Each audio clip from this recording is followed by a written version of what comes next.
Morning students, आप लोग कैसे हैं? मैं आशा करता हूँ आप सभी लोग अच्छे होंगे।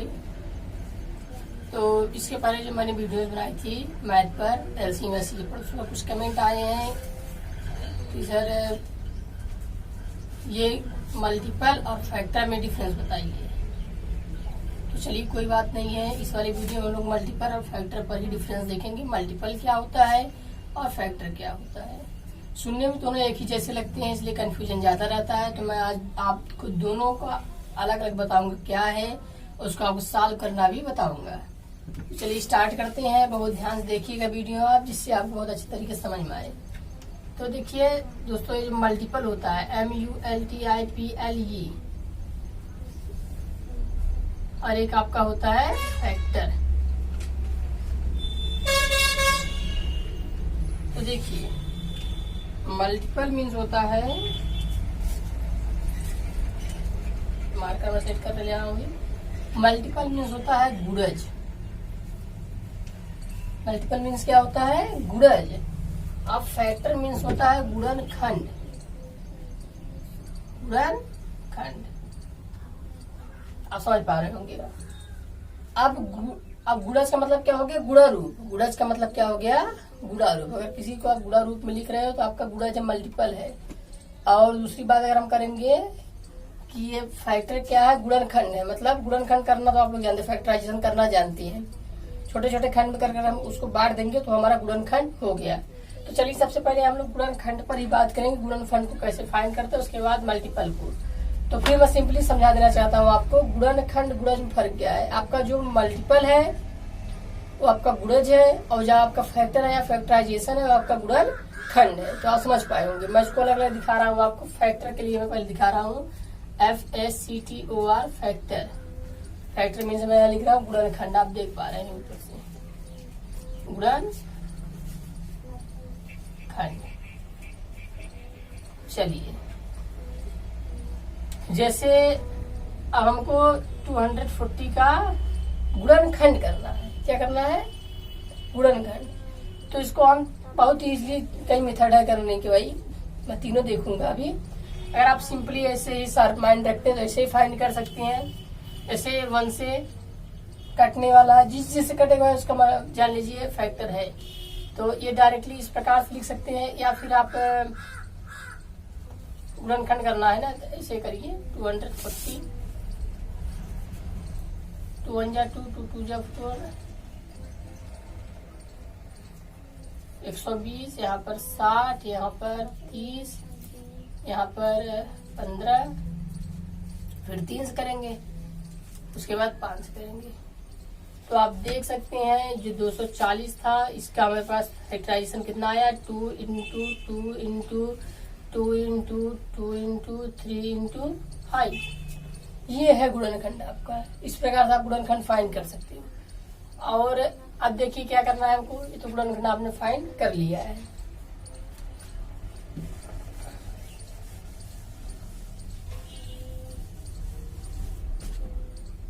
और भी एग्जांपल्स देख लें, जैसे 840 का फाइंड करिए। तो 840 का भी अच्छा, इसका एक मेथड और है कैसे आप गुणनखंड फाइंड करो। चलिए हम देखते हैं दूसरा मेथड, जो आपका ट्री मेथड है। ऐसे 850 हो गया ना, तो ये 2 से कटेगा, और यहाँ पर हम लिख सकते हैं इसको जो है 420। देख पा रहे हैं आप, 420 दूनी 840, मतलब आधा आधा करते हुए चले जाएंगे, हाफ। फिर यहाँ पर 2 से ये कटेगा, और यहाँ पर आ जाएगा 210। फिर यहाँ पर हम देखेंगे 2 से कटेगा, और यहाँ पर आ जाएगा 105। फिर अब हम देखेंगे यहाँ पर, अभी 2 से कटने वाला नहीं क्योंकि इसके लास्ट में 5 आ गए थे। 3 से कटेगा, 30 कटेगा, तो यहाँ 3 का 9, 1 3 बचे 15। अब देखिए 35 हो गया। अभी 5 से डायरेक्टली करिए, 5 से हम 5 से 35। कहीं मिस्टेक हो गई है। 420, 420, 210, 105।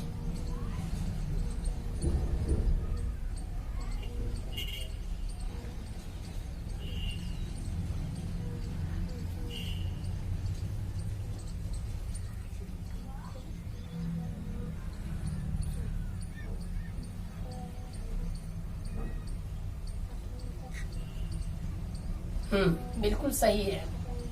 सॉरी, हम लोग इस कंफ्यूजन में गए थे, हम इस सवाल को इससे कंपेयर कर रहे थे। सॉरी, इस सवाल को इससे कंपेयर इसलिए हमारा गलत हो रहा था। तो कोई दिक्कत नहीं है, हमारा आंसर यही है, एब्सोल्यूट सही है। तो इसको हम लिख सकते हैं 2 into 2 into 2 into 3 into 5 into 7।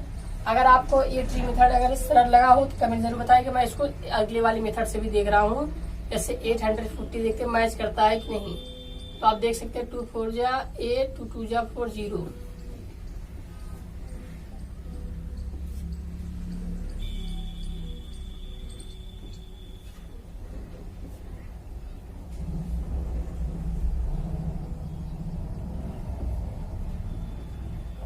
तो आप देख सकते हैं वही गुणनखंड आया 2 into 2 into 2 into 3 into 5 into 7। Same process है दोनों का।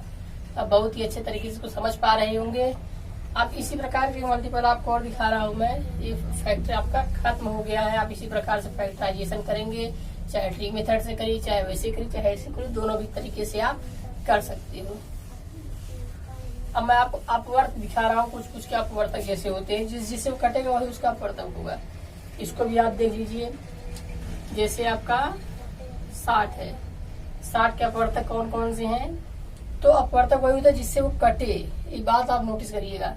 जैसे 1 से कटा, ये इसका है, 2 से कटेगा, 3 से कटेगा, 4 से, 5 से, 6 से, 7 से नहीं करता है, 8 से नहीं करता है, 9 से नहीं करता है, 10 से कटेगा, 11 से नहीं कटेगा, 12 से कटेगा, 13 से नहीं कटेगा, 14 से नहीं कटेगा, 15 से कटेगा, 16 से नहीं कटेगा, 17 से नहीं, 18 नहीं, 19 नहीं, 20 से कटेगा, 21 नहीं, 22, 23, 24, 25, 26, 30 से कटेगा। 30 के बाद तो लगभग किसी से नहीं कटता, डायरेक्टली 60 से ही कटेगा। ये सभी इसके अपवर्तक है। क्लियर? ये सभी इसके अपवर्तक है। इसको आप ऐसे लिख कर सकते हैं। किसी का अपवर्तक फाइंड करना उस प्रकार से आप लिखेंगे, जिससे वो कटे वही उसके अपवर्तक होंगे। तो चलिए मैं इसको इरेज कर रहा हूँ, या एक एग्जाम्पल अगर और आप देखना चाहते हैं उसको भी मैं देख ले रहा हूँ। जैसे 90, देखिए 1 से, 3 से, 5 से, 6 से, 7 से नहीं, 8 से नहीं, 9 से, 10 से, 11 से नहीं, 12 से नहीं, 13 से नहीं, 14 से नहीं, 15 से, 16 नहीं, 17 नहीं, 18 नहीं, 19 नहीं, 20, 21, 22, 23, 24, 25, 26, 27, कुछ रहे 30। उसके बाद 45, उसके बाद डायरेक्ट 90। इसके अपवर्तक हो गए, देख सकते हैं आप। इसी प्रकार से आप लिखोगे। चलिए मैं इसको इरेज कर रहा हूँ। अब चलिए हम लोग चलते हैं आपको जो है लेकर के मल्टीपल, MULTIPL। मल्टीपल मीन्स है गुणज। अब गुणज क्या है इसको हमको देखना है। गुणज मीन्स होता है गुणारूप। बहुत इजीली आप लोग जानते हैं, बहुत अच्छे तरीके से फाइंड कर पाएंगे। जैसे 10 के गुणज क्या है? 10 के गुणज क्या है? तो 10 के गुणज हो गए भाई 10 दूनी 20, या 10 भी लिख सकते हो, 10 के 10, 10 दूनी 20। 10 तो ऑलरेडी है, पूछा क्वेश्चन, नहीं लिखेंगे इसको। 10 तिया 30, 10 चौके 40, 10 पचे 50, 10 छंगे 60, 10 सत्ते 70, 10 अठे 80, 10 नवा 90, 10 दहामी 100। ये सब इसके गुणज है। बहुत ईजी है, बहुत ज्यादा जिसमें टफ नहीं है, आपको कोई प्रॉब्लम नहीं है। ऐसे ही होता है। 5 की गुणज पूछा गया, 5 के 5 पहले से 5 दूनी 10, 5 तिया 15, 5 चौक 20, 50 25, 5 छक्का 30, 5 सत्ते 35, 5 अठे 40, 5 नवा 45, समान चलता रहेगा। गुणज ऐसे ही चलता रहेगा। 20 का देखना है, 20 दूनी 40, 20 तिया 60, 20 चौके 80, 20 पंजे 100, 20 छक्का 120, 20 सत्ते 140, 20 अट्ठे 160, समान ऐसे चलता रहेगी। चलिए अब मैं आशा करता हूँ आप गुणज बहुत अच्छे तरीके से समझ पाए हैं, गुणनखंड को भी समझ पाए हैं, गुणनखंड करना भी जान गए हैं। तो चलिए बस आज का वीडियो इतना ही है मेरा। मैं आपको इसमें भी होमवर्क दे रहा हूँ। इसमें आपको क्या करना है, गुणज और गुणनखंड को फाइंड करके बताना है।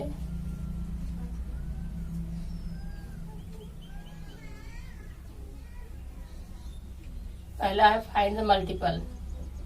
आपको गुणज ही निकालना है। Find the first 10 multiple, find the first 10 multiple. चलिए आपको प्रारंभ के 10 गुणज फाइंड करने हैं। प्रारंभ के 10, जैसे शुरू से लगाकर 10 तक, 10वें नंबर तक के कौन कौन गुणज हैं। तो मैं 5 का दे रहा हूँ आपको, 25 का दे रहा हूँ, 37 का दे रहा हूँ, 15 का दे रहा हूँ, 28 का दे रहा हूँ। और जो मैं सेकेंड सवाल दे रहा हूँ उसमें आपका है फाइंड द फैक्टर। दोनों मेथड से आप लगाएंगे फैक्टर का। 480 का बताइएगा, 1024 का बताइएगा, 2460 का बताइएगा, 8620 का बताइएगा और 9000 का भी बताइएगा। ये आपका होमवर्क हो गया। तो आज की वीडियो आपने मल्टीपल एंड फैक्टर मतलब गुणनखंड और गुणज पर फर्क को समझा है, कैसे आपको करना है। तो आपको आशा करता हूँ समझ में आया होगा। मैंने दोनों तरीके से आपको बताया है और इसी प्रकार से आपको करना है। तो आप घर बैठिए और इसको करिए। जो होमवर्क आपको मिलता है होमवर्क आप जरूर करें। होमवर्क करेंगे तभी आपको ज्यादा से ज्यादा समझ में आएगा।